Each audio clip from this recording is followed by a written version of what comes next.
Hi there, my name is Daniel. I was a teacher in the UK and internationally for 9 years. And I'm Wes. I was a teacher for 5 years, an administrator for 2 in Dallas and in DC.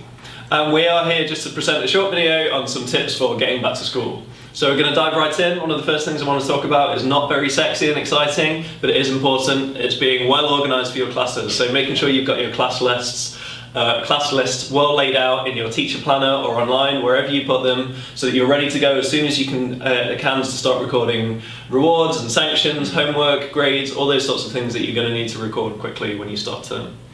Another really important thing is getting the balance right between starting your units and getting work started with your classes and making the classroom a comfortable environment for your students. Obviously you're under pressure to get work done and to get through those units, but also for some of your students it might be the first time that they're coming into your classroom. It's really important to set the right tone and to make sure that's a comfortable environment for them. So even if you're feeling the pressure, don't necessarily feel the need to put that on the students straight away, and do some interesting icebreaker activities and something a bit different. Yeah, definitely. And another thing to make sure that you're comfortable and not under too much pressure, make sure you plan your lesson plans out at least 2 weeks ahead. You just never know what's going to happen in the life of a teacher. There's a fire drill, there's need of a substitute. Now you have to cover someone's class. Oh no, my planning period is gone. I was supposed to have a lesson plan time, now I don't know what I'm going to do tomorrow. Plan your lessons at least 2 weeks ahead to see where you're going and how you're going to end. Yeah, somehow that sounds familiar. Yeah. Another really important thing to make sure you're organised is to have all your photocopies ready to go. And again, probably a situation we're all familiar with, but the last thing you want on the first day of term is to be standing in the photocopier room with a line halfway out the door, the photocopier breaks down, you're panicking, 5 other teachers are panicking, and then you have nothing ready for your students to go in your first lesson. So yeah, let's try and avoid all those problems and get the photocopies ready.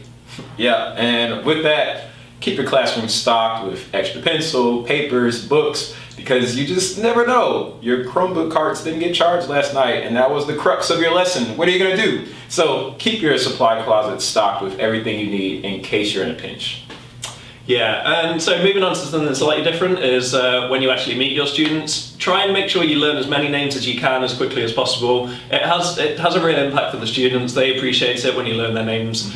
And you can use a number of different methods and techniques. You could use your seating plan to actually call their names out. You could get them to volunteer their names on the way into the classroom or when they contribute something to your lesson. You can just make the effort and ask them any time that you need to know it. Just don't be afraid, try and learn those names as quickly as possible. Yeah, learning your students' names is just so important for building relationships, and that's something that everyone always talks about. How do I build relationships? Do I buy them candy? No, just see them doing something awesome and tell them, hey, I noticed that you picked up that pencil for Bobby. That's awesome. Those little small moments like that for kids are great. It just helps build trust in your relationship with them long term. Yeah, absolutely. They do appreciate it. They might not always show it, but they definitely do. Factual. Yeah. And something else that you could really do to help take the pressure off and to save yourself some time is to use Study.com. We have thousands and thousands of video lessons out there. These lessons were designed to convey very specific topics amongst a wide range of subjects, so you're probably likely to find anything that you really want to look for on there. They're backed up by quizzes, by worksheets, by transcripts with missing word exercises. We've got an interactive quiz party for you to use with your classes. So there's loads of really good resources. Save yourself some time, take the pressure off, and try and use some of those. Yeah, and we're teachers. We know what you need. You need that blended learning model. We got that. We got the video for you. We have the reading transcript for your close reading lesson. We have the worksheets. We got the quizzes. We're ready to go. Use Study.com. Don't reinvent the wheel. We already made it for you.